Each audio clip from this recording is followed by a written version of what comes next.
నమస్తే AP 30 news కి స్వాగతం. బులెటిన్ల ముందుగా హెడ్లైన్స్. భారత్ కు చేరుకున్న జేడీ వ్యాన్స్.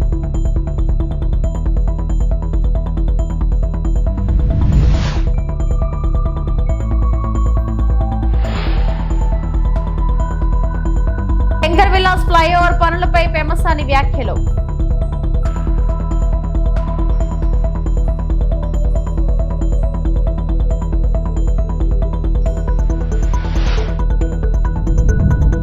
కూటమి పాలనలో బీసీలపై అరాచకాలు. మాజీ స్పీకర్ తమ్మినేని సీతారాం.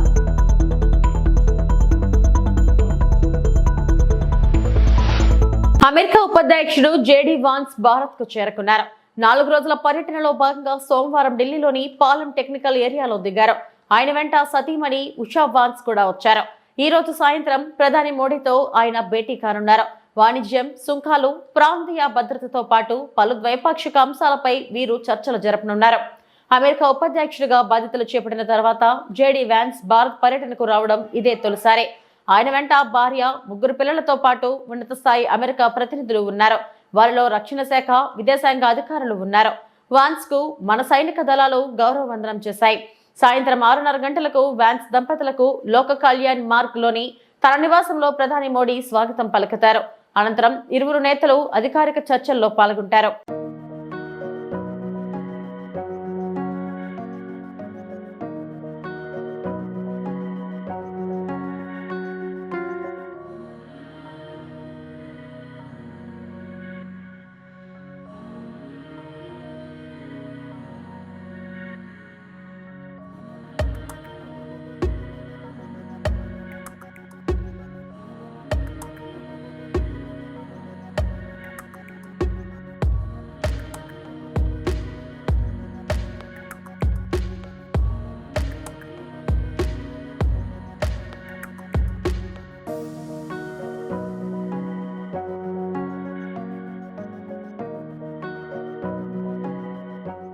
గుంటూరులోని శంకర్ విలాస్ పై వంతెన పనులు అడ్డుకోవడానికి ఎవరెన్ని ప్రయత్నాలు చేసినా నిర్మాణం ఆగబోదని కేంద్ర మంత్రి పెమ్మసాని చంద్రశేఖర్ స్పష్టం చేశారు. అపోహలు నమ్మొద్దని స్థానికులకు సూచించారు. ఆర్ఓబి నిర్మాణంపై స్థానిక ప్రజాప్రతినిధులు అధికారులతో కార్పొరేషన్ కార్యాలయంలో సమీక్ష నిర్వహించారు. ఆర్ఓబి నిర్మాణం వల్ల స్థలం కోల్పోయిన బాధితులకు పరిహారం పంపిణీ చేశారు. అతి తక్కువ సమయంలోనే ఆర్ఓబి నిర్మాణం పూర్తి చేస్తామని పెమ్మసాని చెప్పారు. 44 అడుగుల వెడల్పుతోటి అండర్ పాస్ తీసుకున్నాం. అరండల్పేట 4వ లైన్కి 60 అడుగులు వెడల్పు అండర్ పాస్ తీసుకున్నాం.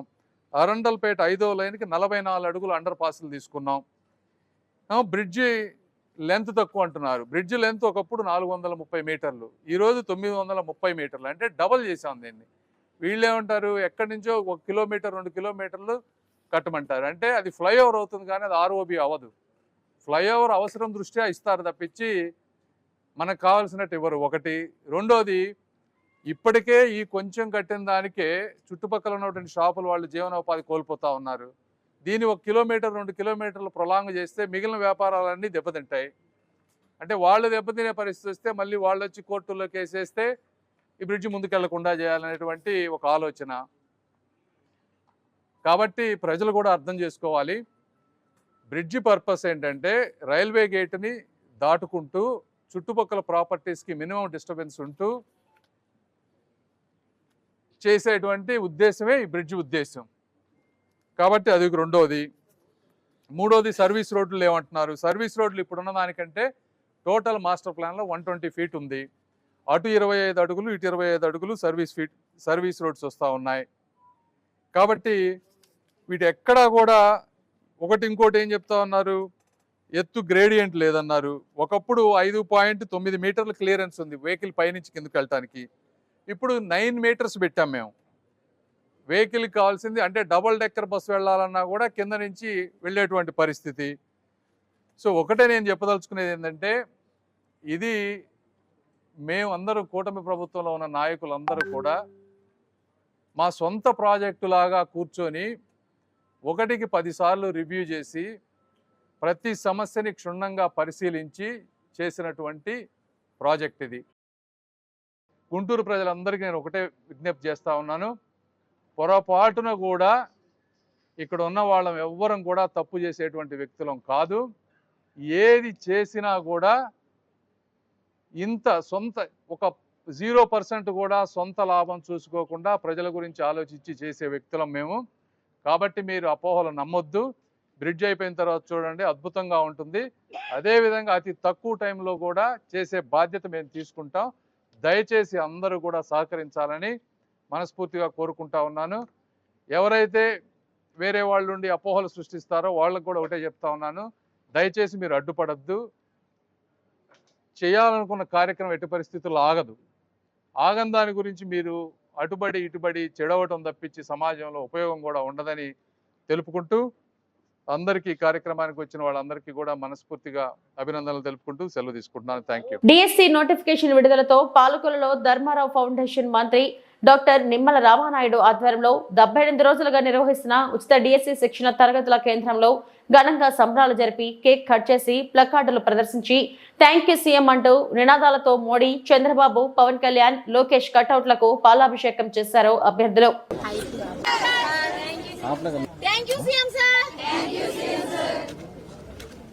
థ్యాంక్ యూ లోకేష్ గారు.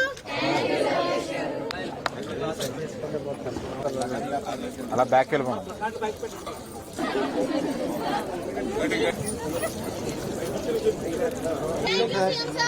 Happy birthday CM sir.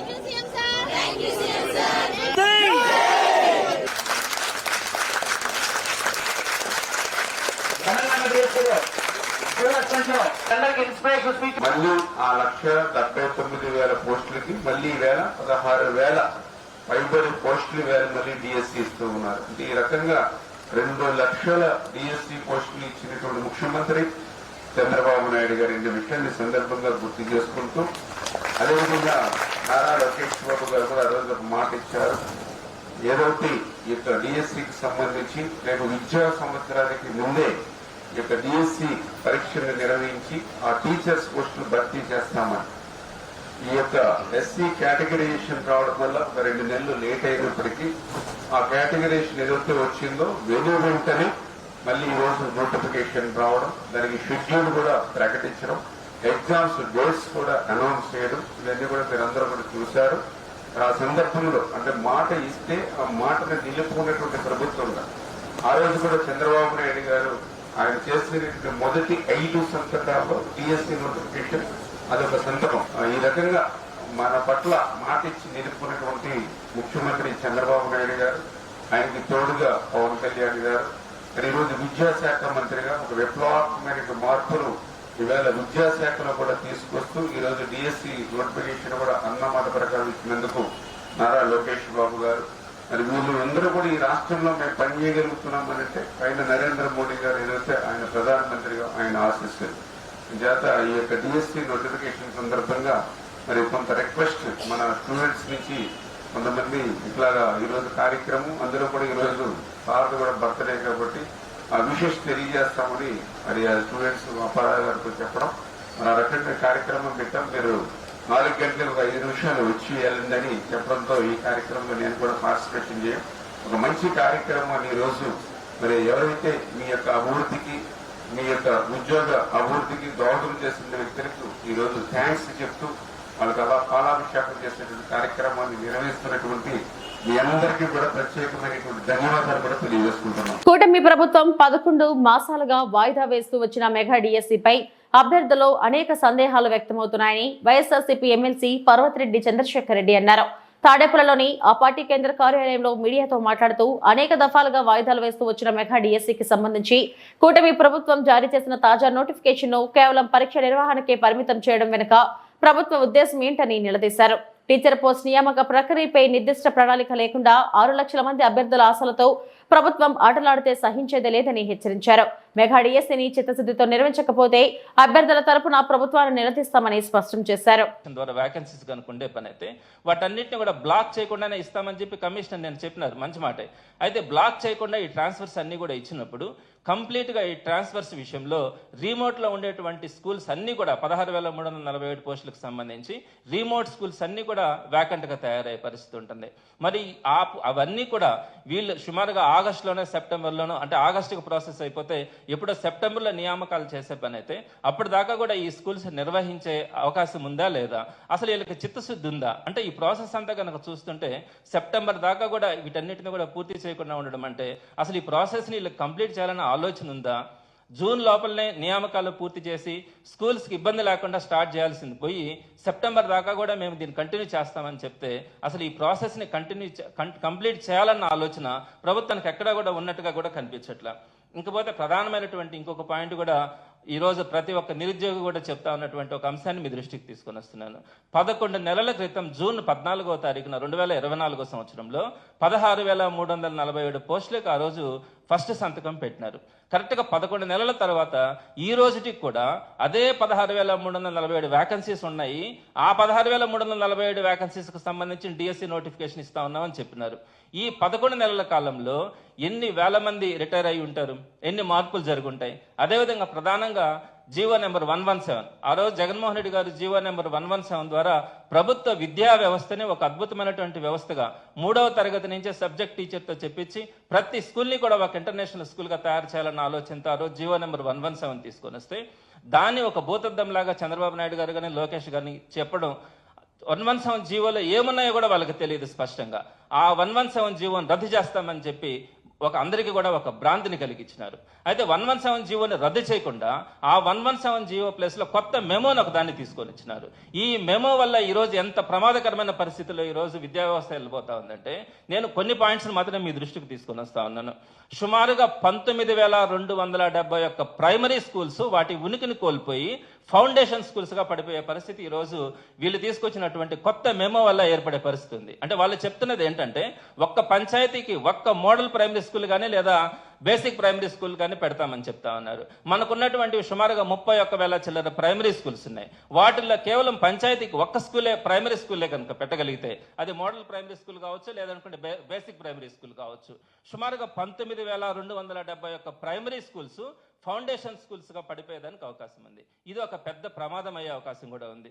ఇకపోతే రెండోది అసలు అప్పర్ ప్రైమరీ వ్యవస్థనే లేకుండా తీసేస్తామని చెప్తున్నారు.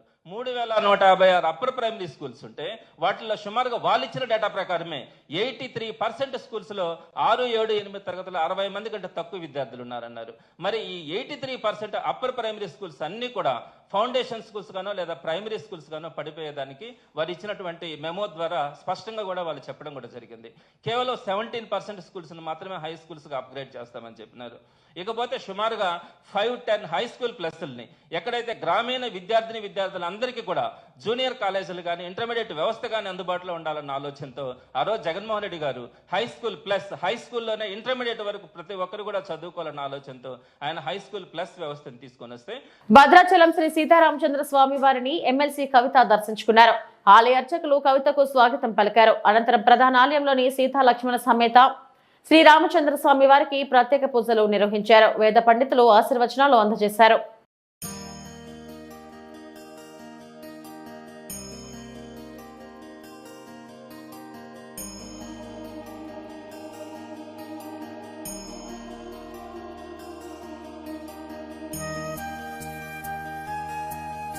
కూటమి పాలనలో బీసీలపై అరాచకాలు. మాజీ స్పీకర్ తమ్మినేని సీతారాం బీసీలు ఎవరికి భయపడనవసరం లేదు, ప్రజల్లో మనం దూసుకు వెళ్తున్నాం, బీసీలంటే బ్యాక్ బోన్ క్లాస్ అని మన నాయకుడు జగన్ నిర్వచించారు. మన పార్టీ బీసీల నుంచే ఉద్భవించింది. కూటమి పాలనలో అరాచకాలు అణగారిన వర్గాలపై ఎక్కువగా జరిగాయి. అనంతపురం జిల్లాలో బీసీ నేత కురబ లింగమయ్యకు దారుణంగా చంపారు. మన బీసీలంతా ఒక్కటై పోరాడాల్సిన సమయం ఆసన్నమైంది. కూటమి ప్రభుత్వం అరాచకాలను ఎదిరించాల్సిన సమయం వచ్చింది. విశాఖ మేయర్గా ఒక బీసీ మహిళను జగన్ నియమిస్తే ఆమె పదవి కాలం ముగియక ముందే అక్రమంగా దింపేశారు. జగన్ పాలనలో బీసీలకు న్యాయం చేశారు. కూటమి పాలనలో ఏ ఒక్కరికి ఏ పథకం అందడం లేదు. మన పార్టీని మనమంతా కలిసి నిలబెట్టుకుందామని అన్నారు. ఏంటి బ్యాక్ బోన్ క్లాసెస్ ఈ దేశంలో ఈ రాష్ట్రంలో బీసీలంటే బ్యాక్ బోన్ క్లాసెస్ అని అసలు ఈ 10-11 నెలల్లో జరిగినటువంటి అరాచకాలు ఏమిటి, ఆ అరాచకాలు ఎవరెవరి మీద జరిగాయి? అణగారిన వర్గాల మీద జరిగాయా, పెద్దల మీద జరిగాయా? పెద్దల మీద జరిగితే మరికొన్ని దగ్గరలో మన అది పార్టీ పరంగా చూసుకుందాం. అణగారిన వర్గాలంటే ఇప్పుడు ఎంతమంది చనిపోయినారు. ఇప్పుడు కురుబ మన అనంతపురం కాదు, లింగయ్య, కురుబు లింగయ్య బీసీ, కురుబులు ఫెరోషియస్ అక్కడ. అలాంటి వ్యక్తి నాడు హత్య గావించబడ్డాడు. అక్కడ దాడి జరిపేటువంటి వాళ్ళు ఎవరు? ఈ విధమైనటువంటి అరాచకత్వం జరుగుతుంటే మనం చూస్తూ చేతులు ముడుచు కూర్చుంటామా? తిరుగుబాటు చేసి వ్యతిరేకిస్తామా? ఇవాళ విశాఖపట్నం తీసుకుందాం.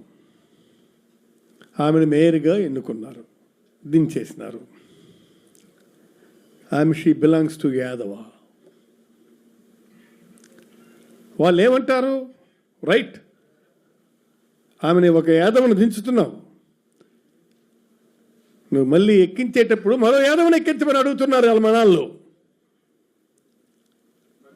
ఆ దమ్ముందా? వాళ్ళకి ఎవరికైనా దమ్ముందా? లేకపోతే మరి మనం తిరగబడాల్సినటువంటి అవసరం ఉంది. ఇది మేము గుంజుకున్నాము, దానివల్ల ఎంత బ్యాడ్ వస్తుంది.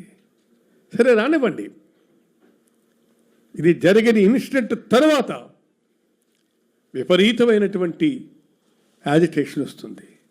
వైఎస్ఆర్ కాంగ్రెస్ పార్టీ, ఈ వైఎస్ఆర్ కాంగ్రెస్ పార్టీని నిలబెట్టాల్సినటువంటి బాధ్యత మనందరి మీద ఉంది. కూటమి సూపర్ 6 మోసాలను బయట పెడదామన్నారు మాజీ మంత్రి కారుమూరి నాగేశ్వరరావు. బీసీలు అంతా కలిసికట్టుగా ఉండి కూటమి ప్రభుత్వం సూపర్ 6 అనే మోసాలను ప్రజల్లోకి తీసుకువెళ్లాలని అన్నారు. చంద్రబాబు ఏ రోజు నిజం చెప్పరు. కూటమి పాలన దోచుకో దాచుకో పంచుకోలా సాగుతుంది. బీసీలు ఐక్యతతో కష్టపడి మళ్లీ ఆధారం సాధిద్దాం. మన అంతా క్షేత్రస్థాయిలో సమన్వయంగా చేసుకుని ఉత్సాహంగా ముందుకెళ్దాం. రాష్ట్ర స్థాయి నుంచి గ్రామ స్థాయి వరకు కమిటీలు వేసుకుని పార్టీని పటిష్టం చేసుకుందామని పిలుపునిచ్చారు. ఇవాళ మనం పని చేయటానికి కూడా ఈజీ అయిపోయింది. ఎందుకంటే వాళ్ళు చేసే దుర్మార్గాలు, అన్యాయాలు, అక్రమాలు సూపర్ 6 అన్నారు. మన పేదవాళ్ళకి ప్రజలకి కొంచెం ఆశ పుట్టింది. జగన్మోహన్ రెడ్డి గారు ఇచ్చే పథకాలన్నీ కూడా కొనసాగుతాయి.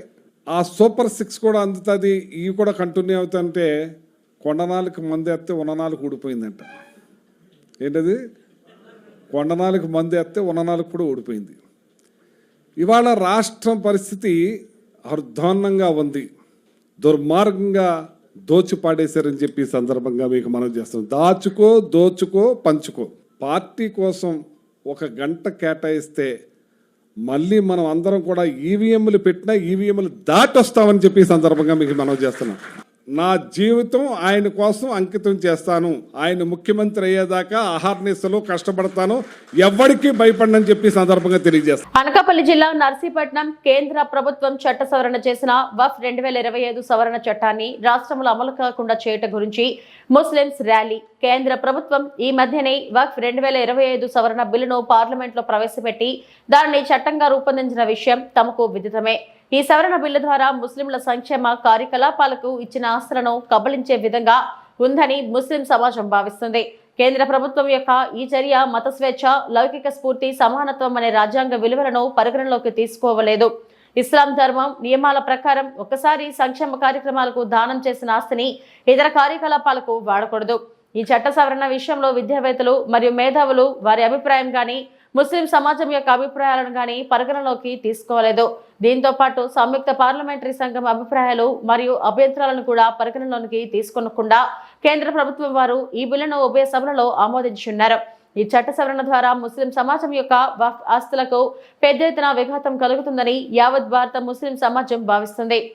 ఇంతేకాకుండా వక్ఫ్ బోర్డులకున్న ఆర్థిక స్వేచ్ఛను పూర్తిగా హరింపచేయటయే కాక ముస్లిం సమాజం యొక్క సంక్షేమం మరియు అభివృద్ధి కుంటిపడుతుంది. భారత ప్రభుత్వం యొక్క ఈ చర్యను ముస్లిం పర్సనల్ లా బోర్డ్ కూడా తీవ్రంగా వ్యతిరేకిస్తుంది. చాలా రాష్ట్రాలు ఈ చట్ట సవరణ బిల్లును తీవ్రంగా వ్యతిరేకిస్తున్నాయి. సవరణ 2020 చట్టాన్ని తీసుకొచ్చిందో ఇది రాజ్యాంగ విరుద్ధంగా ఉందండి. ఇది ముస్లింల యొక్క మనోభావాన్ని, వాళ్ళ యొక్క ఆర్థిక మూలాన్ని నష్టపరిచే విధంగా ఉంది. ఒక సంయుక్త పార్లమెంటరీ కమిటీని ఏర్పాటు చేసి దాని అభిప్రాయాలు కూడా కేంద్ర ప్రభుత్వం పరిగణలోకి తీసుకోలేదు. అదేవిధంగా మరి మేము ఈ సభాముఖంగా తెలియజేస్తున్నది ఏంటంటే ఈ వక్ఫ్ ఆస్తులను మరి కాపాడాల్సిన బాధ్యత ప్రభుత్వంపై ఉంది. అదేవిధంగా ఇది రాజ్యాంగంలోని ఆర్టికల్ 25, 26కు వ్యతిరేకంగా ఈ నిబంధన ఉంది. ఈ రాజ్యాంగంలో ఉన్నటువంటి 25, 26 ఆర్టికల్కి అనుసారంగా చూస్తే ప్రతి వ్యక్తి తన ఇష్టం వచ్చిన మతాన్ని తన ఇష్టం వచ్చిన స్వేచ్ఛగా జీవించే అధిక హక్కు కలిగి ఉన్నారు. కాబట్టి ఇవి ముస్లింల యొక్క హక్కును కాలరాయడం అవుతుంది. మరి మేము ఈ శాంతియుత ర్యాలీ ద్వారా మేము ఆంధ్రప్రదేశ్ ప్రభుత్వానికి తెలియజేయడం ఏంటంటే, గౌరవ ముఖ్యమంత్రి శ్రీ నారా చంద్రబాబు నాయుడు గారికి మేము మా విజ్ఞప్తి ఏంటంటే, మీరు అసెంబ్లీలో ఈ చట్టాన్ని గురించి రద్దు చేయడం గురించి ఒక తీర్మానాన్ని ప్రవేశపెట్టండి. అదేవిధంగా దీన్ని కేంద్ర ప్రభుత్వానికి పంపించి ముస్లింల యొక్క మనోభావాన్ని దెబ్బతీయకుండా చూడవలసిన బాధ్యత మీ మీద ఉందండి. అంచేత శాంతియుతంగా మేము ఈ ర్యాలీని మేము ఇవాళ నిర్వహించడం జరిగింది. ఈ విషయాన్ని మీరు మీడియా ముఖంగా ద్వారా కానివ్వండి, ప్రింట్ అండ్ ఎలక్ట్రానిక్ మీడియా మేము రిక్వెస్ట్ చేసేది ఏంటంటే, మా యొక్క ఈ హక్కులు ఏవైతే ఉన్నాయో మరి మీరు ఈ అమెండ్మెంట్ చట్టం ద్వారా వక్ఫ్ ఆస్తులను మీరు పూర్తిగా కబళించే విధంగా ఉన్నాయి. ఇది సరైనది కాదు. ఈ వక్ఫ్ ఆస్తి అనేది ఇది దేవుడి యొక్క ఆస్తి. దీన్ని మీద నియంత్రణ ముస్లిం సమాజానికి ఉంటుంది. కాబట్టి మరి తక్షణమే ఈ చట్టాన్ని మీరు రద్దు చేసి మా ముస్లింలు యావత్ భారతదేశంలో ఉన్న ముస్లింలు అందరికీ కూడా మరి న్యాయం చేస్తారని చెప్పని ఈ సభాముఖంగా మరియు పశ్చిమముఖంగా మీ అందరికీ తెలియజేయడం జరిగింది. ఈరోజు మా యొక్క ఈ శాంతియుత ధర్నా తాలూకా ఉద్దేశం ఏంటంటే, తక్షణమే ఈ వక్ఫ్ ఆస్తుల్ని కాపాడాలి. వక్ఫ్ తాలూకా మరి ఏవైతే ఆస్తులు ఉన్నాయో ఇవి ఈ ముస్లిం సమాజానికి చెందే ఆస్తులు. అదేవిధంగా వక్ఫ్ బోర్డులో ముస్లిం సభ్యులు కాకుండా అన్య మతాల సభ్యులను కూడా చేర్చడం అనేది ఇది వక్ఫ్ చట్టానికి వ్యతిరేకంగా ఉంది. అందుకే తక్షణమే ఈ విషయం మీద మన రాష్ట్ర ప్రభుత్వం వారు స్పందించి మరి దీని మీద మన అసెంబ్లీలో ఒక తీర్మానాన్ని ప్రవేశపెట్టి దీన్ని కేంద్ర ప్రభుత్వం వారు తక్షణమే ఈ చట్టాన్ని రద్దు చేయవలసిందిగా మా ముస్లిం సమాజం తరఫున యావత్ భారతదేశం తరఫున మేము మీకు విజ్ఞప్తి చేస్తున్నాం. శ్రీకాళహస్తి దేవస్థానాన్ని ఎమ్మెల్యే బొజ్జల సుధీర్ రెడ్డి నేడు దర్శించుకున్నారు. దర్శనానంతరం స్వామి అమ్మవార్ల దర్శనానికి వచ్చిన భక్తులకు ఆలయంలో సౌకర్యాలు ఏ విధంగా ఉన్నాయో, ప్రశాంతపు వాతావరణంలో స్వామి అమ్మవారిని దర్శించుకున్నారని భక్తులను అడిగి తెలుసుకున్నారు. అనంతరం భక్తులు తింటున్న పులిహోరను ఏ విధంగా ఉందని భక్తులకి అడగడంతో పులిహోర బాగోలేదని భక్తులు ఎమ్మెల్యేకు తెలియజేశారు. అనంతరం 16 కాళ్ల మండపం నందు ఉచిత ప్రసాదం పంపిణీని పరిశీలించారు. ప్రసాదం భక్తులకు పంపిణీ చేయడంలో ఉద్యోగి జాప్యం చేస్తున్నారంటూ ఆలయ అధికారులు తెలియజేశారు. అనంతరం దేవస్థానంలోనికి ప్రసాదం తయారు చేసి పోటను పరిశీలించారు. భక్తులకు రుచికరమైన ప్రసాదాన్ని అందించే విధంగా ఆలయ అధికారులు కార్యాలయం చేపట్టాలని కోరారు. పులిహోర టేస్ట్ బాగుందా? చాలా హాట్ ఉందా? ఇది taste can be better or is good? Good.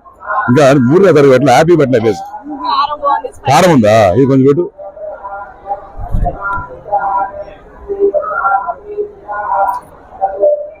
ఏం కారం ఉందా? కరెక్ట్. పులిపూట తక్కువ ఉంది. వాళ్ళ కూడా గట్టిగా ఉందట. ఎవరో చేసి చూపించండి. ఈ పని వేరే పని ఉందా? ఏం పేరు? ఆది శేషయ్య. నీ పనుల్లో చూసేది ప్రసాదం వేరే పనులు ఉన్నాయా? మరి అయ్యే పని ముందు తెప్పించుకోవచ్చు, పంపించుకోండి. నేను అడిగిన సమాధానం సకాలం చెప్పు. అయిపోక ముందే తెప్పించుకోవచ్చు కదా, వాళ్ళు ఎందుకు వెయిట్ చేసేట? డ్యూటీ మార్చమని చెప్పి మాకు మార్చమని వేరే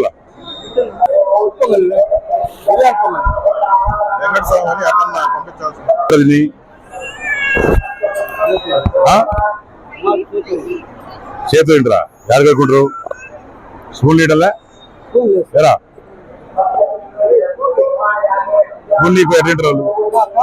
లేకుంటే స్పూన్ లీటర్ కదా, కాలుకుంటే ఎట్టింటారు పిలిగే వాళ్ళు? ఎవరో పక్కన చేసేది పేరు. అల్లూరు జిల్లా అరకులోయ గత ప్రభుత్వ పనికిమాలిన పనుల వలన ప్రస్తుతం ఎన్నో ఇబ్బందులను ఎదుర్కొంటున్నామని గిరిజన సంక్షేమ శాఖ మంత్రి గుమ్మడి సంధ్యారాణి అన్నారు. అరకులోయ డిగ్రీ కళాశాల అదనపు భవనాల ప్రారంభోత్సవానికి విచ్చేసిన మంత్రి గుమ్మడి సంధ్యారాణి విలేకరులతో మాట్లాడుతూ, గత ప్రభుత్వ తప్పిదాల వలన ఎన్నో ఇబ్బందులను ఎదుర్కోవడమే కాకుండా ఎటువంటి అభివృద్ధి పనులకు నోచుకోలేదన్నారు. ఒక్క బటన్ నొక్కడం తప్ప బిల్డింగ్లు, రోడ్లు, సంక్షేమ పథకాలు లేవు. సంపంగి గడ్డపై 4.40 కోట్లతో నిర్మించిన ఈ వంతెన సుమారు 60 గ్రామాల గిరిజనులకు రహదారి సౌకర్యం కల్పిస్తుంది. ఈ కార్యక్రమంలో అల్లూరు జిల్లా collector Dinesh Kumar, GCC chairman Kidari Sravan Kumar, RTC regional chairman Siveri Donnudhara తదితరులు పాల్గొన్నారు. మొత్తం అంతాను వాటిని ఓపెన్ చేయడానికి వచ్చాం. అవి 1 కోటి రూపాయలతో కట్టడం జరిగింది. ఇక్కడ చదువుకున్న విద్యార్థులకి సులభతరంగా ఉండడానికి, వాళ్ళకి సౌకర్యాలు చేయటానికి కోసం ఏర్పాటు చేసినటువంటి తరగతులు, ప్లస్ ఏంటంటే అవి ల్యాబ్స్ కూడా కెమిస్ట్రీ కానీ, జువాలజీ కానీ, physics or botany A labs అయినా ల్యాబ్స్ కూడా యూజ్ చేసుకోవచ్చు. అలాగే మనం ఇక్కడ పిల్లలందరికీ కూడా ఎటువంటి ఇబ్బంది లేకుండా చేయాలన్నదే ఉద్దేశం. ఓల్డ్ బిల్డింగ్స్ కూడా వాటి గురించి కూడా ప్రిన్సిపల్ గారు చెప్పడం జరిగింది. అవి కూడా ఇంజనీరింగ్ డిపార్ట్మెంట్తో ఎంక్వైరీ చేయించి ఆ బిల్డింగ్స్ బాగున్నాయి పర్వాలేదు అనుకుంటే వాటికి రెనోవేషన్ చేయిస్తాం త్వరలో. లేదు అనుకుంటే వాటిని కూల్చేసి మళ్ళీ కొత్త బిల్డింగ్స్కి ఎస్టిమేషన్స్ కూడా వేయమని ఇక్కడ ఏఎన్సీ గారు ఉన్నారు, వాళ్ళకి కూడా చెప్పడం జరిగింది. పీఓ గారు వాటి మీద పూర్తిగా పర్యవేక్షణ చేసి రిపోర్ట్ ఇస్తారు. ఇవి ఇప్పటివరకు నా బులెటిన్ అప్డేట్స్. నమస్తే.